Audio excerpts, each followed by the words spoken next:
Buen día, hermanos. Bueno, tenemos en nuestras manos, ¿no?, la palabra de Dios, en la cual vamos a compartir ahora en Jeremías capítulo 18, ¿no? Este capítulo impresionante, ¿no? y grandemente, ¿no? Grandemente de bendición para todo creyente, para todas aquellas almas que se encuentran sin Cristo. Una de las cosas ¿no?, de los cuestionamientos que he escuchado durante mucho tiempo, no solamente me lo he hecho yo, porque me lo he hecho yo, realmente me he cuestionado, ¿no? Como también he escuchado de mis seres queridos, mis hermanos, en lo carnal, de mis hijos, este cuestionamiento, ¿no?, que muchas veces nos hacemos, o que nos hicimos, mejor dicho, ¿no? Si realmente podremos nosotros hacer la voluntad de Dios. Cuando comencé a ministrar en el Evangelio, cuando comencé a servir al Señor, empecé con mucho entusiasmo, realmente empecé con mucho entusiasmo, pero cuando comprendí, ¿no?, cuando comprendí la responsabilidad que eso conllevaba, cuando fui siendo instruido, ¿no?, mucho más profundamente en lo que al ministerio evangelístico se refiere, ¿no?, uno cae, ¿no?, uno pone los pies sobre la tierra y comprende la gran responsabilidad que conlleva servir al Señor, ¿no? Y a veces hacemos, ¿no?, una mirada introspectiva y nos encontramos con la debilidad de nuestra naturaleza, con la carencia y las imperfecciones de nuestra persona, de nuestro ser, de nuestra personalidad, las limitaciones de nuestra mente. Las limitaciones de nuestra mente. Y eso, ¿no?, impresiona a muchos, a todos diría. Yo pienso que no hay ningún creyente que se pare detrás del púlpito y no considere la gran responsabilidad, ¿no?, y sienta, ¿no?, esa sensación, ¿no?, de privilegio también, ¿no?, porque por supuesto que es un privilegio, pero esa sensación, ¿no?, de estar expuesto, ¿no?, estar expuesto, de estar delante del pueblo de Dios, llevando su palabra, y entendiendo, como decíamos, la gran responsabilidad de llevar su palabra al pueblo, ¿no? Y este pasaje, ¿no?, esta porción de la Escritura nos habla acerca, ¿no?, de la soberanía de Dios en el ministerio del creyente. Y lo importante y lo fundamental de la comunión del siervo con el Padre, con el Señor. Nos habla este pasaje, ¿no?, también, esta primera porción del pasaje, ¿no?, porque vamos a ir seccionándolo, también nos habla y nos refiere acerca de que nuestro ministerio espiritual, nuestro ministerio, no depende de nuestra voluntad, no depende de nuestras inquietudes, sino de la voluntad de Dios y de los propósitos de Dios. Vemos al mundo cristiano, ¿no?, sembrado, minado por personas que tienen, ¿no?, y que manejan el ministerio espiritual, el ministerio, digámoslo así, ¿no?, el ministerio eclesiástico, según a sus propios apetitos y sus propios antojos. Y de eso debemos cuidarnos, ¿no?, y contra eso debemos nosotros, ¿no?, enfrentarnos, denunciar. Vamos a ir despacio, ¿no?, a leer la Escritura y a ir, ¿no?, tocando un poquito los versículos. Dice capítulo 18, versículo 1 al 5. Palabra de Jehová que vino a Jeremías diciendo: levántate y vete a casa del alfarero, y allí te haré oír mis palabras. Y descendí a casa del alfarero, y he aquí que él trabajaba sobre la rueda, y la vasija de barro que él hacía se echó a perder en su mano, y volvió y la hizo otra vasija, según le pareció mejor hacerla. Entonces vino a mí palabra de Jehová diciendo. Hasta acá vamos a ir avanzando. En el versículo 1 nos encontramos, ¿no?, con algo que pareciera ser, ¿no?, y que es muy común en la Escritura, ¿no?, y que debería ser algo muy común en nuestra vida, como creyentes. Dice que la palabra de Dios, ¿no?, vino a Jeremías. Dios se dirigió a su siervo. Y esto es algo, hermanos, esto es algo de lo cual nosotros debemos estar pendientes y depender en nuestro ministerio espiritual. Es el Señor quien se dirige a nosotros para utilizarnos según sus propósitos. Es Él quien se dirige, es Él siempre que tiene la iniciativa en todo lo que tiene que ver con la obra espiritual, en todo lo que tiene que ver con nuestro vivir en Cristo. Es Él el que tiene el protagonismo, es Él el que tiene, ¿no?, como decíamos, la iniciativa. Considerando de que desconocemos en muchos aspectos los caminos misteriosos del Señor. Si bien, ¿no?, como hablábamos la vez anterior en casa, ¿no?, tal vez yo desconozca, seguramente porque la Escritura lo dice, lo declara, yo desconozco los caminos misteriosos de Dios. Podemos conocer sus propósitos. Podemos estar absolutamente seguros y confiados de sus propósitos. La Escritura, como nuestro hermano nos citó, ¿no?, en el servicio de la cena, dice que Dios es paciente para con todos y hay una razón y hay un propósito de por qué Él es paciente con todos nosotros. Porque Él quiere que todos alcancemos el arrepentimiento, que todos procedamos al arrepentimiento.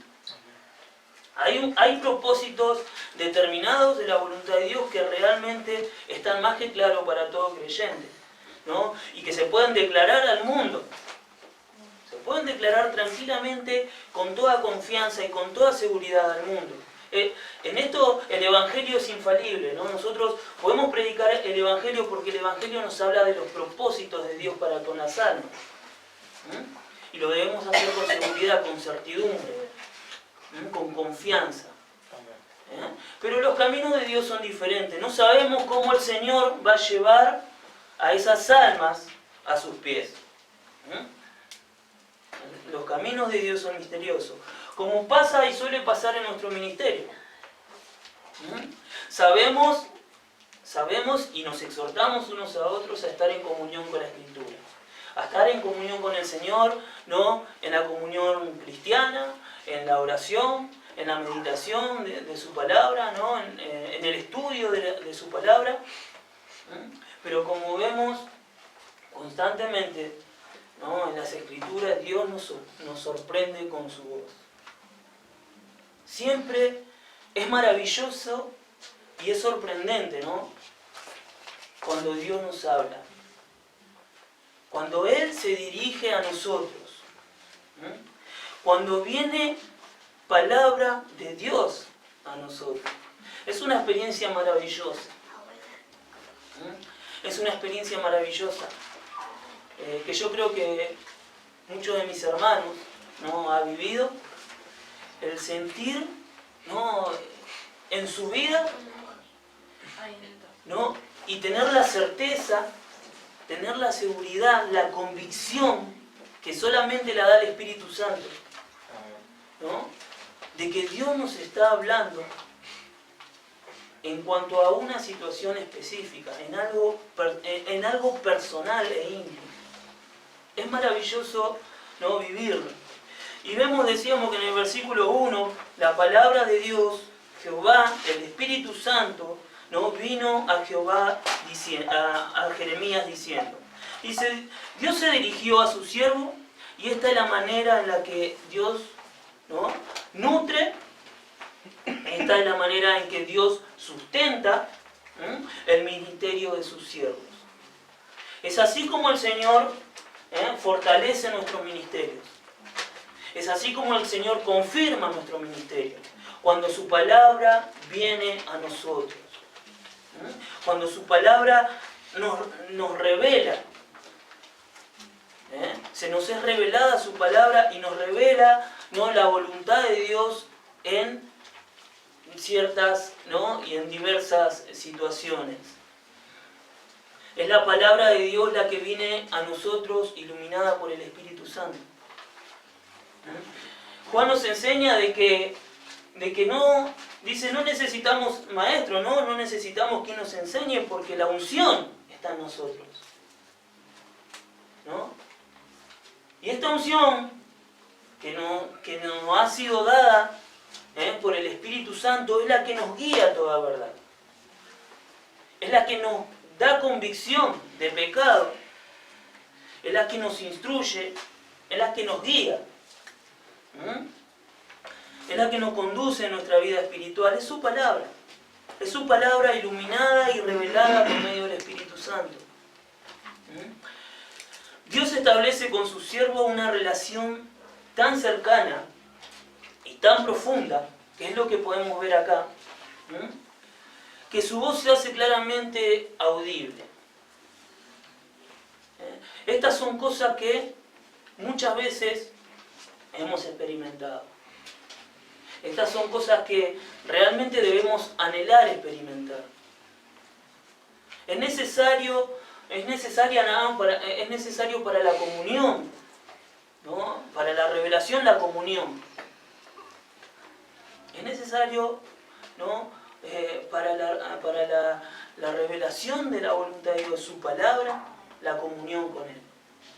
Y decíamos que Él establece un vínculo, ¿no?, una relación cercana y profunda.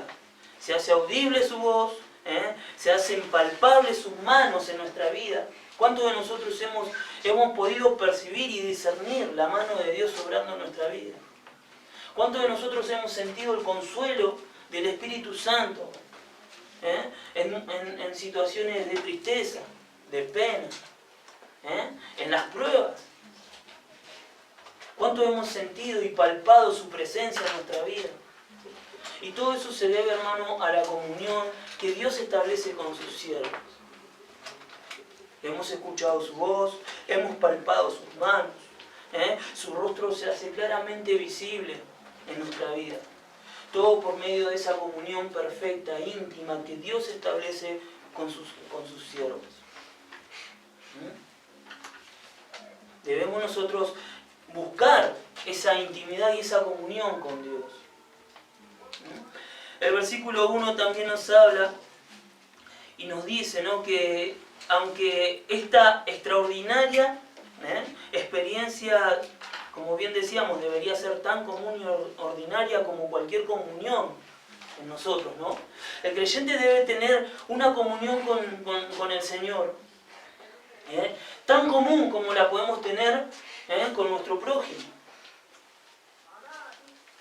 Por supuesto que es una experiencia extraordinaria. Estamos hablando, ¿no?, y estamos hablando de la gloriosa experiencia de poder experimentar, de poder vivir una comunión plena con el Señor.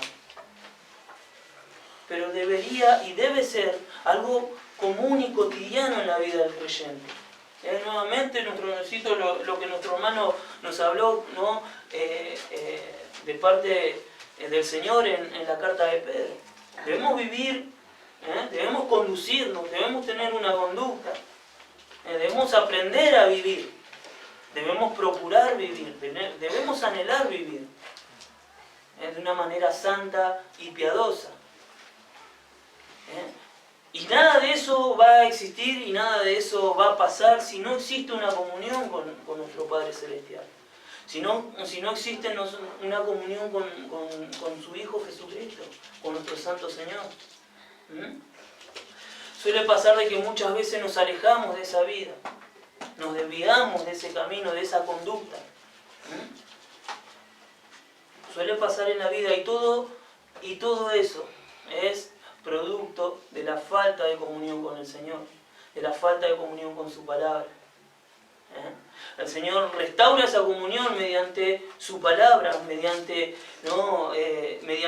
la comunión con su palabra, mediante la comunión con sus hermanos, fortalece la comunión.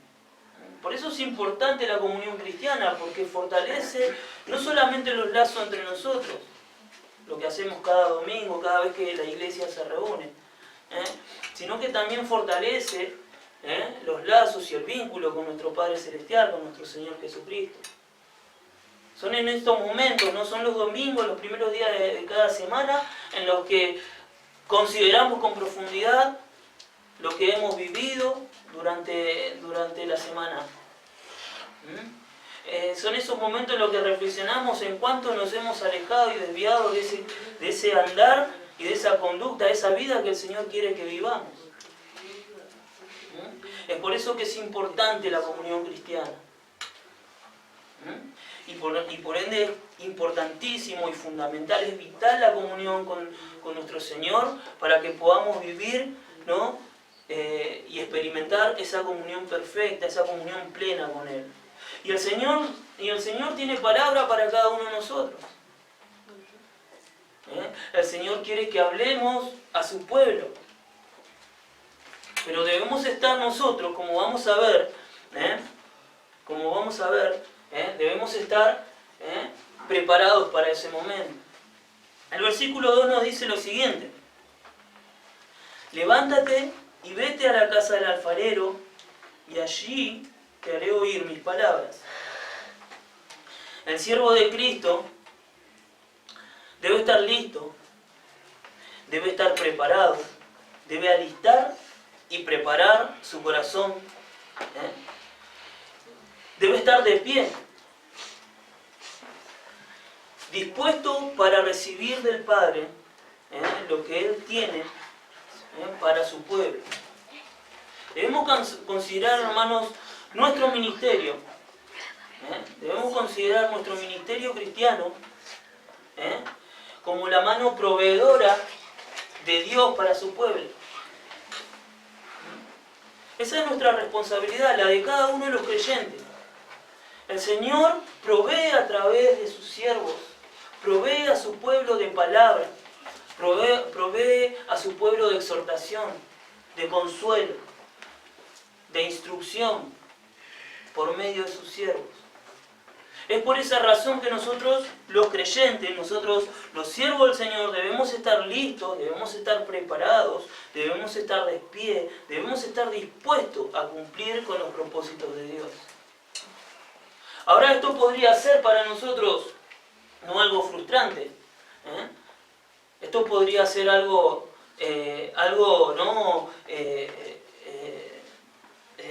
¿Cómo decirlo? ¿No? Deberíamos hacer nosotros un esfuerzo personal para que estas cosas pasen. Tendría que haber algo que nosotros debemos hacer. El Señor prepara nuestros corazones, Él alista nuestros corazones. Él es el quien nos pone de pie ante las situaciones. Siempre es un privilegio predicar la palabra del Señor detrás del púlpito, siempre es un privilegio. Pero también es un compromiso. A veces nosotros bromeamos con los hermanos, ¿no? Hoy te toca a vos, hoy te toca a vos. No, a vos te toca. Y muy en el fondo, hermanos, si bien sabemos y gozamos del privilegio de predicar la palabra de Dios, muy en el fondo también existe ¿no? ese compromiso que muchas veces es demasiado para uno. Hay ciertas inquietudes. ¿Por qué? ¿Qué pasa? Miramos hacia adentro y no hacia arriba. Miramos lo que somos, pero no es lo que Dios es. Miramos lo que nosotros hacemos, y eso intimida, hermano. Nosotros debemos aprender a mirar lo que Dios hace. Pablo nos enseña, ¿no? en 1 Corintios, Que el Señor escogió lo vil, lo menospreciado. Él vino a buscar pescadores. No fue al templo a buscar al sacerdote, al Sanedrín. No fue a buscar sus discípulos, ¿no? En los grandes teólogos, en los grandes escribas contemporáneos, ¿no? Cuando nuestro Señor vino a la tierra. Él no vino a buscar, ¿no? Como bien decíamos, escribas, hombres que estaban puestos para estudiar las Escrituras, repasarlas, interpretarlas, transcribirlas. No vino a ellos. No vino a personas instruidas, sino fue a buscar a pescadores. Fue a buscar a un republicano, ¿no? a un cobrador de impuestos. El Señor escogió lo vil y lo menospreciado, lo que no es, lo débil de este mundo, para que su gloria sea manifiesta en nosotros, hermanos.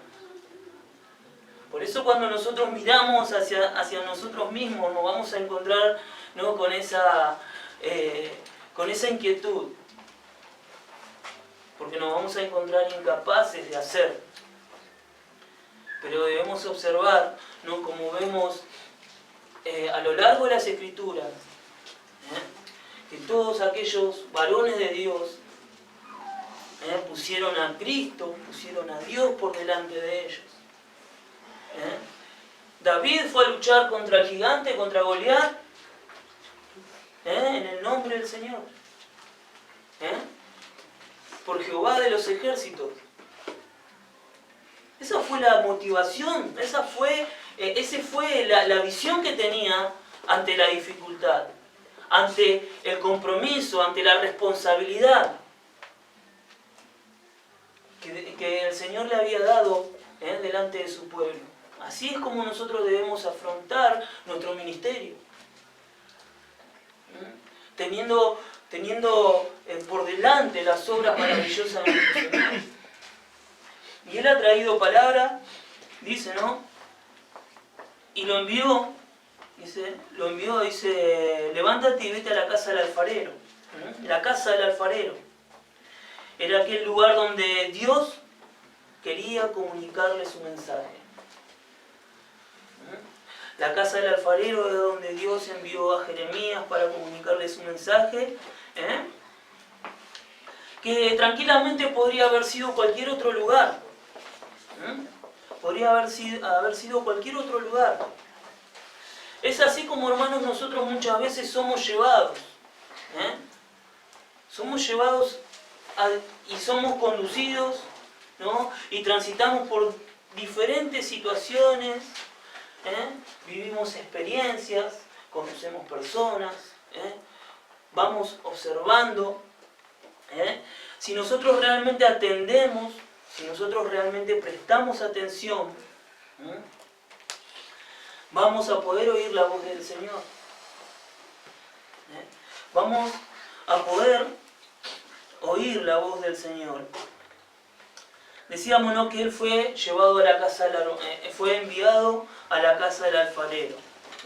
El Señor allí, en ese lugar específico para Dios, específico para el Señor, tenía preparado, ¿no?, un mensaje, tenía preparada palabra para Jeremías.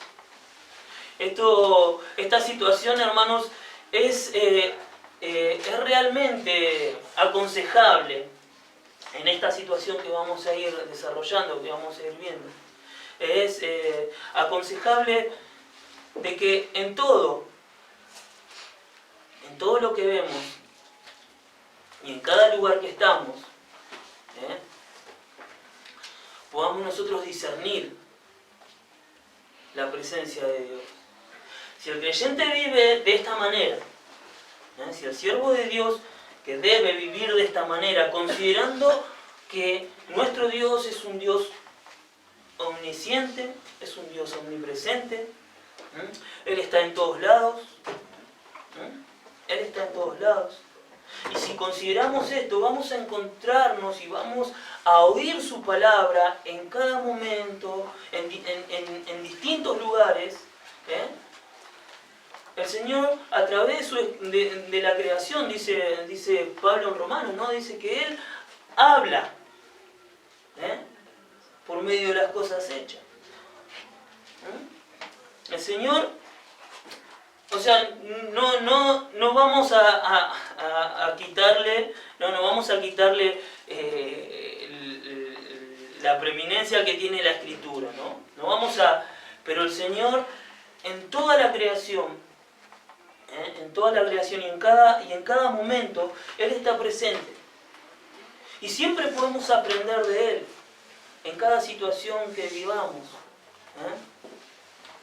Decíamos que Dios es quien produce tanto el querer, ¿no?, como el hacer. Él es el que comienza y que cumple, el que concluye su obra en nosotros. Él es quien hace posible que nosotros podamos oír su palabra. Es Él quien produce en nosotros el deseo de oír su voz. Es Él el que hace que nosotros podamos oír su voz. El Señor lo llevó. El Señor fue, ¿no?, quien gobernó sobre toda esa situación.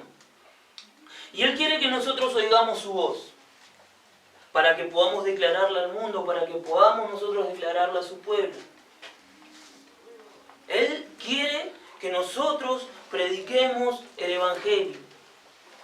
Y las situaciones muchas veces no son las que nosotros nos programamos. No son las que nosotros nos programamos. Hoy veíamos, ¿no?, y estábamos en la parada del 390, siempre ahí están los testigos de Jehová, ¿no?, que tienen una particularidad ahora que se ve mucho, ¿no?, que ahora tienen una vitrina, ¿no?, llena de sus folletos y de sus... y vemos que hay un procedimiento estipulado y determinado para sus predicaciones, su evangelismo, que ellos no interpretan que son las cosas así. A veces nosotros programamos eventos, vemos en las iglesias cristianas, ¿no?, cómo se programan eventos y ciertas actividades para evangelizar. Pero los momentos de Dios son muy diferentes a los nuestros. Muchas veces escucho hablar y comentar, ¿no?, recordar a mis hermanos acerca de todos esos proyectos, ¿no?, que hacía la iglesia, ¿no?, de Cristo para evangelizar. Cuántas multitudes de jóvenes movían, y micros, y que se alquilaban lugares grandes, que había, y lo vemos hoy en el mundo, carpas, ¿no?, en campañas evangelísticas, vemos estadios que se llenan con los predicadores. Y hay toda una programación, una preparación que tiene todo, ¿no?, una predeterminación humana. Hacemos un show, si hacemos una obra de teatro, hay un protagonismo humano, personal. Y vemos que en las Escrituras nos encontramos con situaciones tan diferentes, tan diferentes en cuanto al evangelismo. Por ejemplo, tenemos el ejemplo de Felipe y el eunuco. Fue llevado por el Espíritu Santo. Felipe fue llevado por el Espíritu Santo, ¿no?, para hablarle al eunuco de Jesús. Vemos estas situaciones, ¿no?, maravillosas, como sucedió, ¿no?, con la conversión de Pablo, de Saulo, ¿no? Él iba tras la iglesia. Y vemos situaciones que son totalmente diferentes. La predicación de Pedro, en el Pentecostés, donde muchas almas, más de 3.000 almas se convirtieron a Cristo, aceptaron al Señor Jesús. Lugares que no fueron y situaciones que no fueron programadas ni predeterminadas por los hombres, sino que fue el propósito de Dios. Pablo intentando ir para un lugar a predicar el Evangelio y el Espíritu Santo cerrándole las puertas diciéndole no, acá no. En este momento, a esta hora, este día no. Aquí el Señor fue quien lo condujo a Jeremías, fue Él quien puso en su corazón sus palabras. Y por eso decíamos que Él es el protagonista en nuestro ministerio. Sí, hermano. Él llamó a hombres, a un plomero, llamó a un chofer. Él llama a hombres comunes y corrientes, amas de casa, abuelas, madres, estudiantes. Él es el que llama. Y no porque seas estudiante, o porque seas plomero, o porque seas ama de casa, vas a ser más o menos. Porque todo depende del propósito de Dios en nuestro ministerio. Todo depende de la voluntad de Dios. Es Él quien es el protagonista en nuestro ministerio. Es Él quien realmente cumple su voluntad por medio de sus siervos, a través de sus siervos. Dice el versículo 3, y descendí a casa del alfarero, y he aquí, él trabajaba sobre la rueda. Esta situación, en esta situación es notable la disposición, es notable la diligencia del profeta, Dios le dice, anda para allá, y él humildemente, obedientemente, se dirige hacia allí, Dice, y descendí a la casa del alfarero. Decíamos que es notable la disposición, la diligencia del profeta. Todos los que quieran servir a Cristo deben disponer su tiempo, su ánimo, su interés, su dinero. Estamos por Cristo, hermanos. Entonces debemos estar dispuestos a poner de nuestro tiempo, de nuestro ánimo, porque a veces no tenemos tenemos el día programado, los horarios programados. Bueno, hay que dedicarle tiempo, tanto sea al estudio, a la comunión con la palabra, como al evangelismo, como a la predicación. Debemos nosotros disponer de nuestro ánimo. A veces no estamos con el mejor ánimo. Tenemos días buenos, días malos. Somos seres, como que se dice, emocionales. A veces nuestras emociones se oponen, están opuestas a los propósitos del Señor, Y debemos disponer nuestro ánimo, hermano. Hoy hacía frío, estaba linda la camita. A veces el ánimo no es el mejor, pero debemos disponer de nuestro ánimo. Debemos disponer también de nuestro interés. Debemos tener ese interés que tiene el Señor por las almas. Que muchas veces no son los mismos intereses que nosotros. A veces menospreciamos a cierta clase de personas, o menospreciamos las situaciones que se nos presentan para predicar el Evangelio. El creyente, el siervo del Señor, tiene que disponer de interés, de un interés constante, de un interés genuino, un interés sin acepción de persona. Y en eso, hermanos, pecamos tanto, nos confiamos tanto. El siervo del Señor debe disponer de su interés y de su dinero. Todo esto, hermano, nos ha costado dinero. Llegar a donde llegamos, estar en donde estamos, nos ha ocasionado un gasto.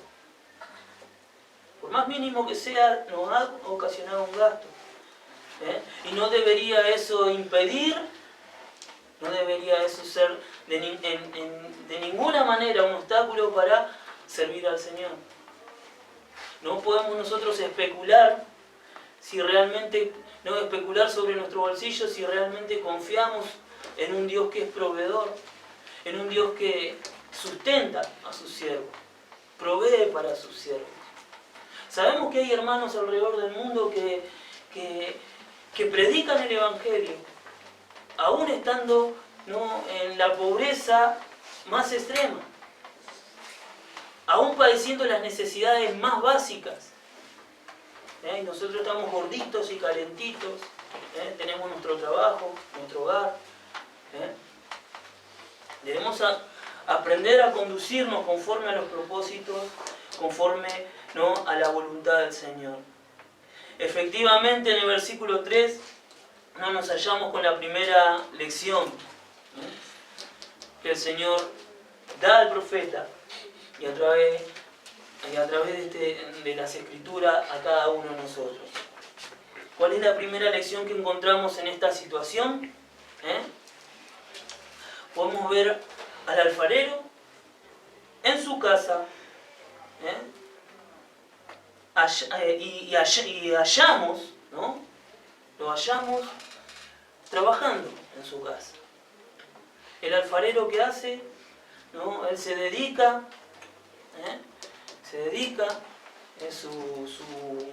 su forma de ganarse la vida es no fabricar, todo lo que es los utensilios de alfarería, ¿no?, jarros, vasos, vasijas, como vemos acá en este caso. Se gana la vida de esta manera. Es su oficio, exactamente, ¿no? Es su oficio, a eso se dedica, ¿no? Y esta situación, ¿no?, es destacable, ¿no? Él llegó a la casa del alfarero y lo encontró haciendo justo, cumpliendo con su oficio. Esta es la manera en la que el creyente, el siervo de Dios, debe hallarse, ¿no?, en su hogar, en todo momento, cumpliendo con su oficio.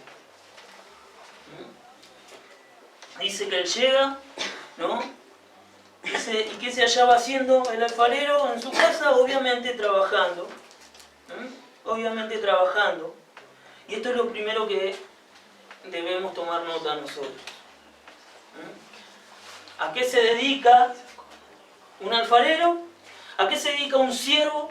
Un siervo se dedica ¿a qué? A servir. ¿Somos siervos de quién? Somos siervos de Cristo. ¿A qué nos dedicamos? ¿Cuál es nuestro oficio? ¿Cuál es nuestra vocación? ¿Servir a Cristo? Debemos ser hallados sirviendo. Como en la parábola del siervo, ¿no? Aquel que cuando su amo lo dejó, se dedicó a hacer cualquier otra cosa menos que a cumplir con su servicio. Por eso cuando el Señor vuelve, Él, ¿no?, bendice a aquellos que fueron hallados cumpliendo con su servicio, y castiga a aquel siervo que, ausentado su Señor, se dedicó a hacer cualquier otra cosa menos a cumplir con su servicio. El creyente debe ser hallado sirviendo de la misma manera que el alfarero fue hallado trabajando. Otra cosa que hallamos en el versículo 3, ¿no?, y vemos que es sorprendente la manera tan simple y tan sencilla que tiene el Señor para dirigirnos sus palabras. De esto hablamos, ¿no?, en las vivencias y en las observaciones más comunes y seculares, Él nos habla a través de esa situación. Mirá los líos del campo, no sabe decir. El Señor, a través de su palabra, nos manda a ser observadores. Todas sus parábolas, ¿no?, las parábolas de nuestro Señor Jesús, muchas de sus parábolas se nos refieren, ¿no?, a la vida cotidiana. Él se refirió a los pescadores, al pastor, ¿no? Al sembrador. Nos hace observar la vida, ¿no? Qué manera tan sutil, tan simple, sencilla, que nuestro Señor, aquel, ¿no?, el cual nuestra mente no puede concebir, no puede alcanzar a comprender.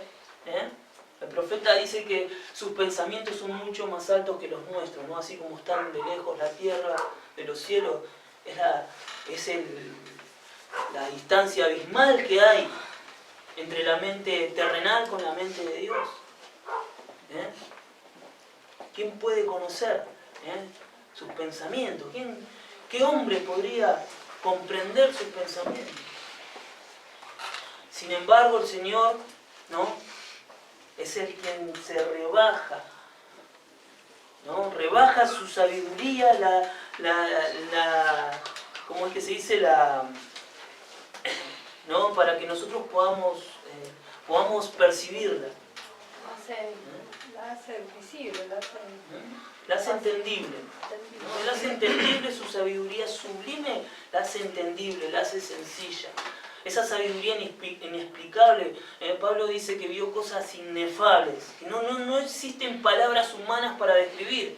Por eso cuando nosotros nos encontramos con la descripción del cielo en Apocalipsis, nos vamos a encontrar con figuras,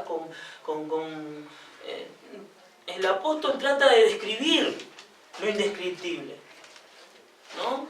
Un lenguaje simbólico, de tratar de explicar cosas que no hay palabras para explicar.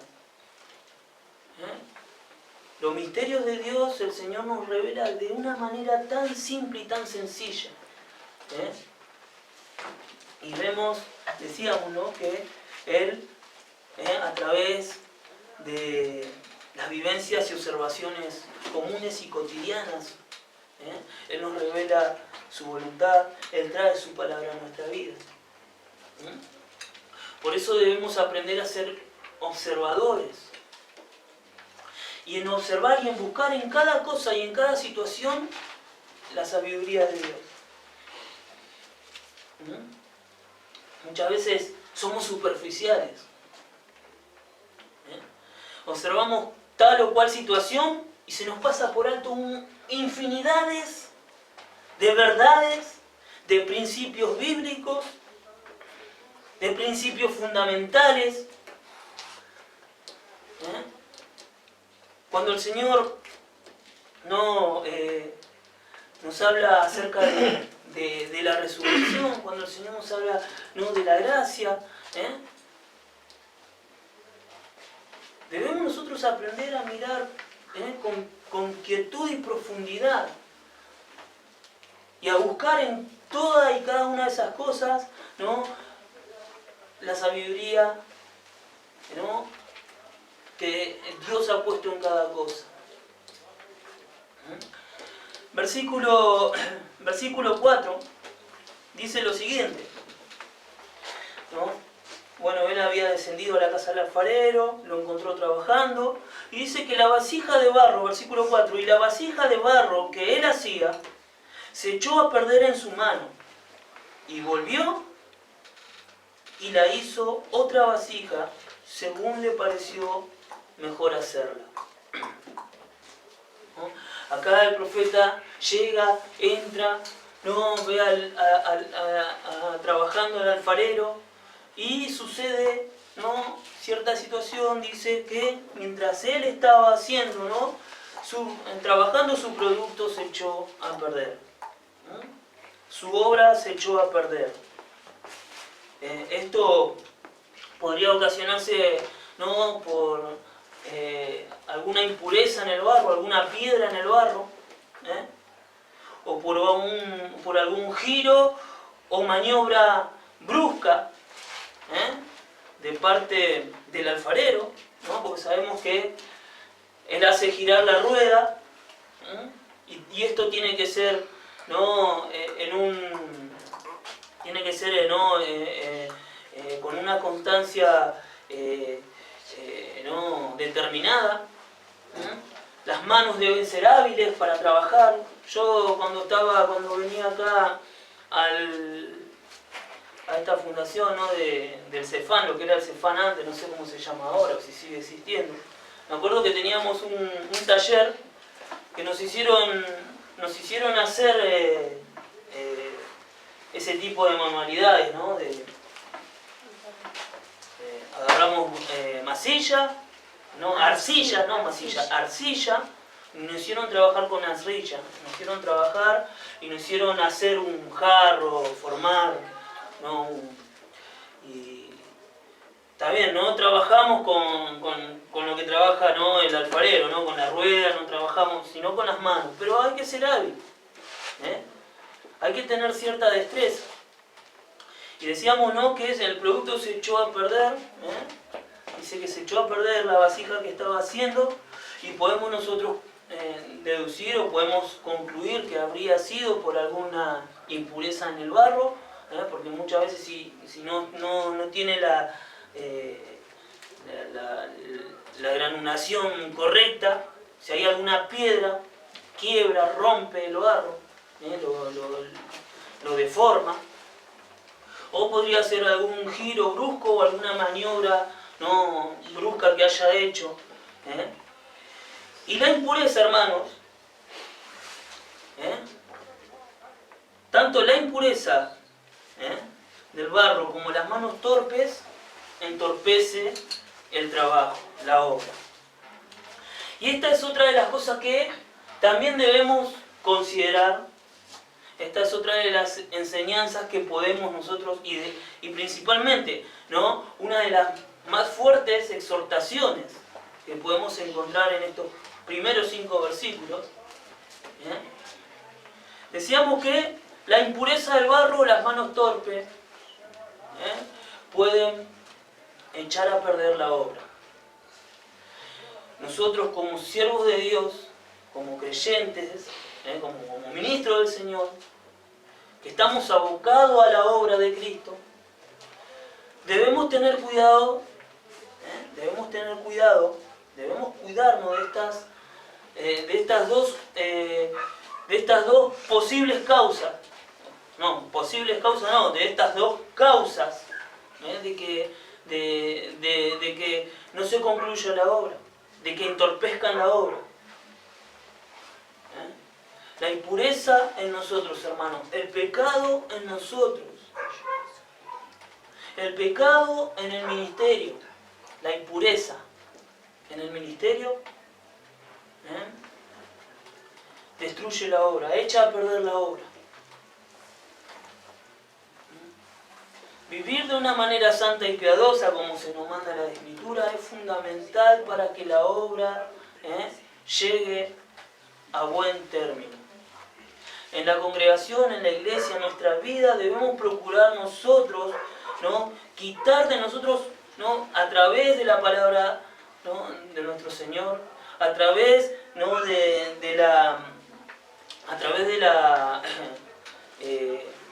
del arrepentimiento de nuestros pecados, de ejercitarnos en la justicia de Dios. Debemos despojarnos de toda impureza, para no malograr la obra del Señor, para no echar a perder en lo que el Evangelio está trabajando, en lo que el Espíritu Santo, ¿no? trabaja. No podemos entorpecer la obra, hermano. Debemos aprender a conducirnos de esa manera. Las manos torpes, decíamos, que son otras de las causas por las cuales se echan a perder la obra. Las manos torpes en las cuales, ¿no? muchas veces se introduce en el servicio cristiano la mano del hombre. Se inmiscuye la mano del hombre cuando debe ser el brazo del Señor.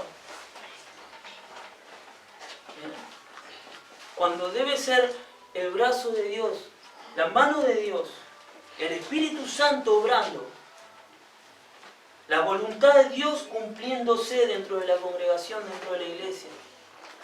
Y bien decíamos, ¿no? Y vuelvo a reiterar, hoy el mundo cristiano, ¿no? está siendo manoseado por el brazo, ¿no? de los hombres.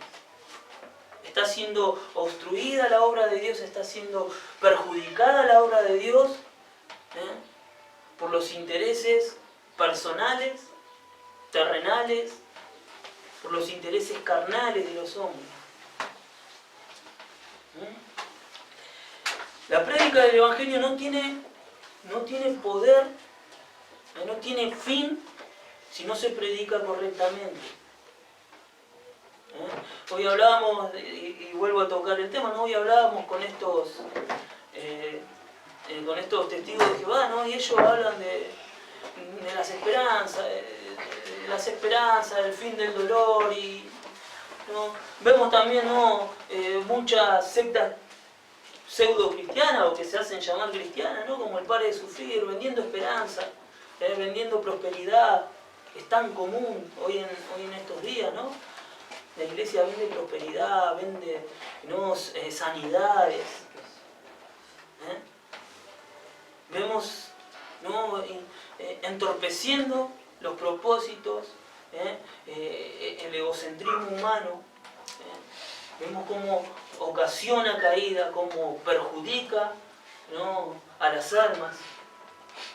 Es por eso que debemos cuidarnos de las impurezas de nuestro corazón, hermanos, y de los intereses personales, humanos, en nuestro ministerio.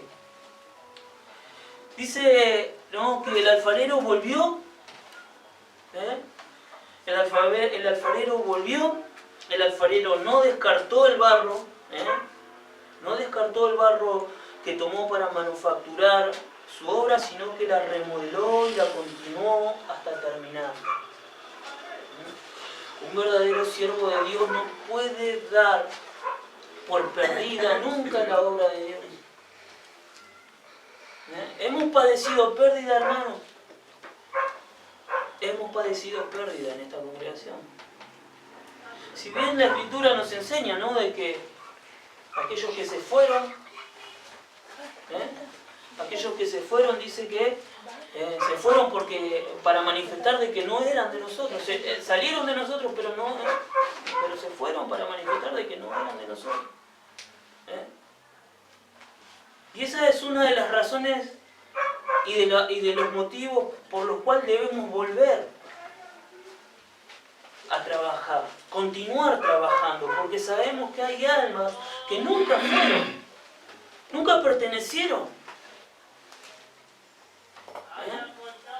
Se fueron, ¿no? Pero no lo demos por perdido, hermano. Debemos continuar orando por ellos. Debemos seguir interesándonos espiritualmente por ellos. Debemos seguir, ¿no? Trabajando con el Evangelio, predicándoles el Evangelio. Jeremías fue uno de los profetas que creo que habrá sido el profeta más frustrado en todo su ministerio, ¿no? En ciertas cuestiones, no porque no haya sentido satisfacción, ¿no? Sino que se encontró, su ministerio fue en un lugar y a un pueblo realmente contradictorio. Todos los profetas del Señor tuvieron, ¿no? Sus contradicciones, pero Jeremías, ¿no? Fue el que más, ¿no? Las vivió, o el que más realmente, ¿no? Chocó contra esas contradicciones. Y nosotros como siervos de Dios vamos a encontrarnos con contradicciones. Nos encontramos en contradicciones. Hay corazones que no son de piedra, son de hierro. Y a veces eso, hermano, es decir, está entregado al pecado. Bueno, siempre fue, nunca fue de nosotros, nunca fue de Cristo. Bueno, nos hace desistir de la obra. Pero acá vemos un ejemplo, una actitud ejemplar del alfarero. La Escritura nos enseña de que hemos sido formados del polvo de la tierra. Acá vemos, en Génesis 1 nos encontramos con el alfarero de los alfareros, ¿no? Aquel que construyó la obra más maravillosa, ¿no? de un material tan ordinario como la tierra, como el barro.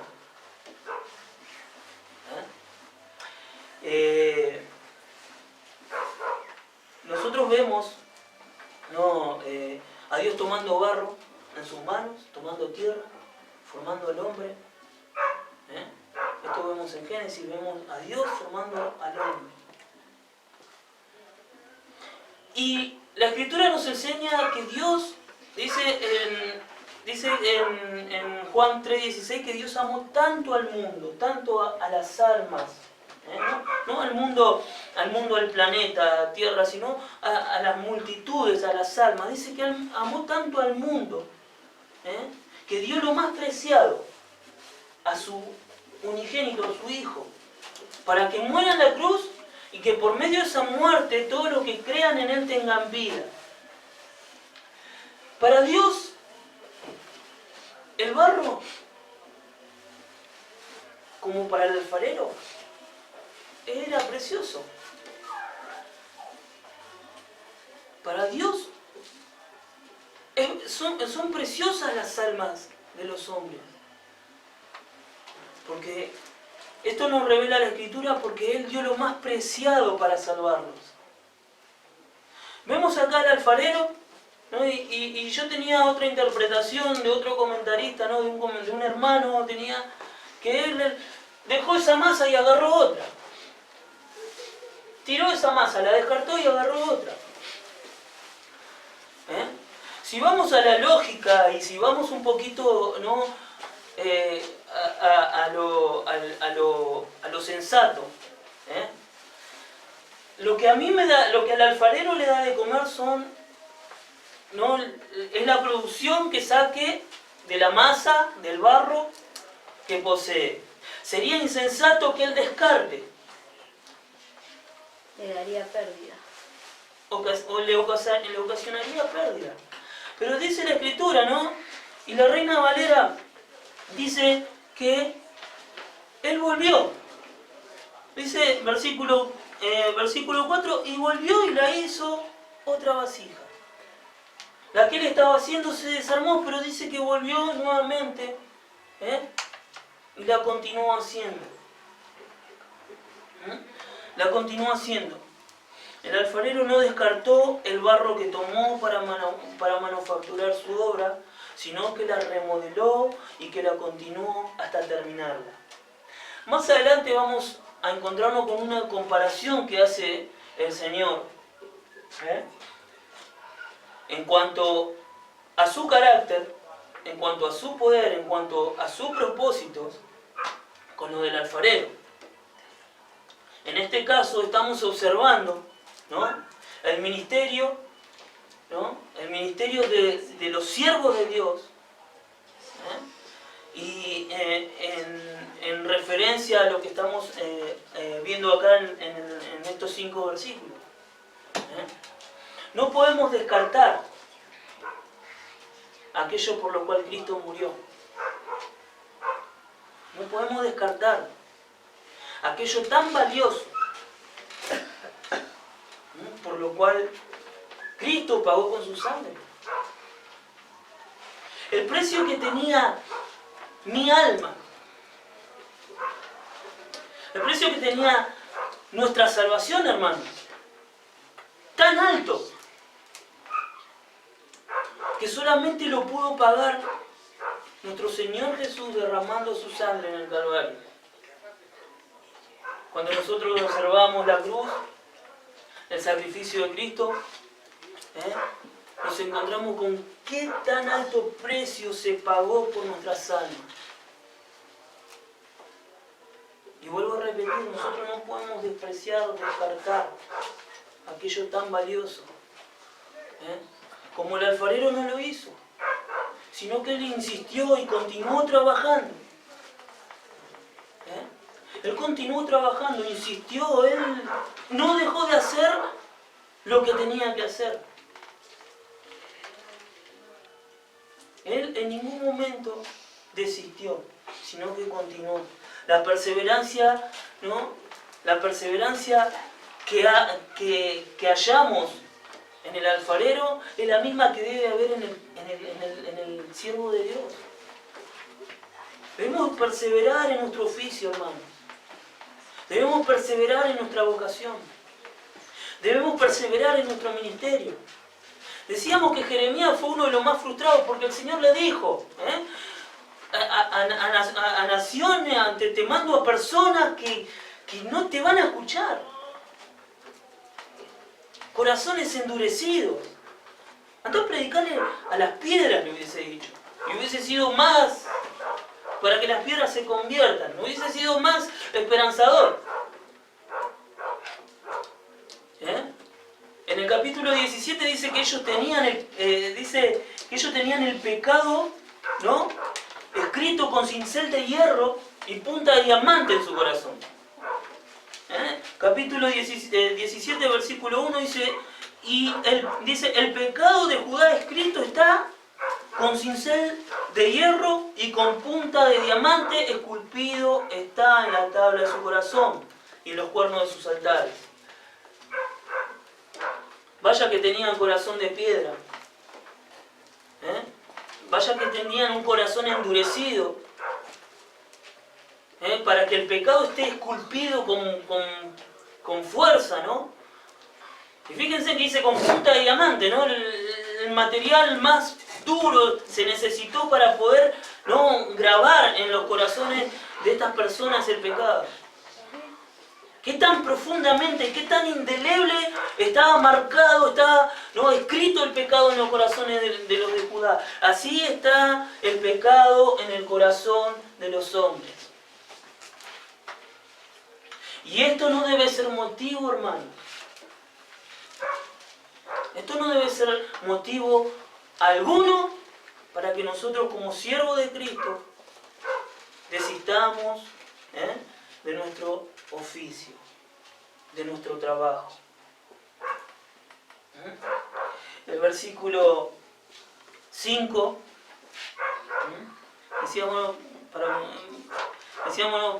versículo 5 todavía no terminé. Decíamos que el alfarero la terminó. Versículo 4, decíamos, ¿no?, que él volvió y la hizo otra vasija según le pareció mejor hacerlo. El alfarero la terminó según su parecer profesional y su práctica, ¿no?, según su extensa experiencia en el oficio, en la profesión. Y todo esto es una ilustración divina y filtrada en lo cotidiano para que podamos ver con nuestros ojos el proceder de Dios a través de sus siervos. Vemos que Él terminó, vemos que Él lo hizo de la manera a la cual le pareció mejor hacerlo. Debe haber, hermano, una búsqueda, y que esto admiramos, y que a veces se nos hace tan difícil de digerir, ¿no? Pero también es realmente admirable y siempre admiramos, ¿no? Y aunque a muchos le cueste reconocerlo, realmente admiramos la búsqueda de la perfección a nuestro hermano Fidel, ¿no?, en cuanto a lo que tiene que ver con el servicio de la iglesia. A veces nos pesa, ¿no?, esa búsqueda de perfección. Pero nosotros como siervos de Dios, como creyentes, debemos buscar esa perfección. Debemos perfeccionarla en la mayor medida en la que el Señor nos dé capacidad a hacer con excelencia, a cumplir con excelencia nuestro servicio en la iglesia, nuestro servicio en este mundo en el cual fuimos enviados a predicar el Evangelio a toda alma. Debemos, de la misma manera que el alfarero, hermano, trabajar y procurar, ¿no?, hacerlo con excelencia. Así que continuamos con el versículo 5, que en ese momento nos encontramos que dice, entonces después de todo esto que pasó, de que estuvo observando, ¿no? Que llegó Jeremías a la casa del alfarero, vio al alfarero trabajando, vio que se le rompió la vasija, vio que él no la siguió y la terminó haciendo según, ¿no?, su experiencia, su conocimiento, según su capacidad, de la mejor manera posible. Y recién ahí, versículo 5 dice: entonces vino a mí palabra de Jehová diciendo. Es ahí, hermanos, es entonces que desciframos la sabiduría implícita en la sabiduría de Dios, ¿no?, implícita en la naturaleza de todas las cosas, cuando nosotros recibimos la revelación de Dios. Cuando nosotros observamos y buscamos la sabiduría del Señor, ¿no? Buscamos lo que Dios tiene para nuestros corazones en este momento, en este lugar. Es ahí, ¿no?, cuando el Señor determina, ¿no?, revelar su sabiduría. Por eso vuelvo a exhortar, ¿no?, a no ser incautos, a no andar en nuestra vida distraídos, a no conducirnos como la gente normal, como el insensato, el necio, ¿no?, que vive y come y duerme y no tiene propósito, no tiene una búsqueda, ¿no? La Escritura nos llama y nos exhorta a ir en búsqueda de la sabiduría. Busquemos la sabiduría, vayamos en pos de ella, hallémosla y aferrémonos a ella. Pero debemos tener, ¿no?, esa actitud de búsqueda, ese propósito, ¿no?, de encontrarnos con las verdades del Señor, de encontrarnos y de oír su palabra, aquella, ¿no?, la cual fortalece nuestro ministerio, aquella la cual nos revive, nos da vida, nos revitaliza, nos fortalece. Cuando el Señor habla, hermanos, a nuestro ministerio, cuando el Señor llega con su palabra a nuestra vida, es donde se renuevan las fuerzas. Son en los momentos, ¿no?, que necesitamos oír la palabra de Dios, cuando nos encontramos realmente, ¿no?, en apuros, ¿no?, débiles. Pero cuando llega su palabra, aumenta la fuerza, se recobra el valor, el propósito. Dice que vino su palabra, dice, en ese momento vino a él palabra de Dios. Hasta acá vamos a llegar hoy y vamos a hacer, ¿no?, una oración para terminar, pero vamos a ir continuando, ¿no?, y desarrollando todo el capítulo 18 para ir, ¿no?, sacándole el mayor provecho. Porque a veces el tiempo es corto y la palabra del Señor no tiene, es densa y es, por supuesto, ¿no?, realmente interesante, ¿no?, en sus más mínimos detalles. Vamos a orar, hermano. Santo Señor, Padre, te agradecemos que en esta mañana tú has traído tu palabra a esta humilde congregación, Señor, en la cual, Señor, estamos para alabar tu nombre y glorificarte, Señor. Te damos gracias, Señor, porque tú por medio de tu palabra pones, Señor, un propósito, y tu propósito, mejor dicho, Señor, tu propósito en nuestras vidas. Para que podamos nosotros entender tu voluntad, para que nosotros podamos comprender, Señor, a los desafíos a los cuales nos vamos a encontrar en el camino, Señor, a lo largo de todo nuestro ministerio. Por eso te agradecemos, Señor, porque a través de tu palabra tú nos das vida, Señor. Tú nos fortaleces, tú nos aumentas la fe, Señor. A través de tu palabra tú nos exhortas y nos guías, Señor, para conducirnos conforme a tu voluntad, para servirte, Señor, de una manera más digna, de una manera, Señor, santa y justa. Por eso, Padre, te agradecemos, porque en esta mañana hemos sido, Señor, edificados, hemos recibido tu palabra con mansedumbre en nuestro corazón, y te pedimos, Padre, que a través de ella tú estés forjando en nosotros, Señor, ese propósito y ese anhelo de servirte, Señor, de de una manera efectiva, de una manera, Señor, sensible a las almas, de una manera, Señor, sabia y prudente, Padre. Gracias te damos por todo lo que has hecho en nuestra vida. Gracias te damos, Señor, por lo que constantemente haces en nuestra congregación, Señor, aquí en medio de nosotros. Te pedimos que fortalezcas nuestra fe, Padre. Que tú corrijas nuestros pasos, Señor. Que tú corrijas nuestros pensamientos. Nos ayudes, Señor, a perfeccionarnos en todo, Padre. Gracias te damos por este momento de comunión y por tu palabra. Y te agradecemos en el bendito y santo nombre de Jesús. Amén. Amén.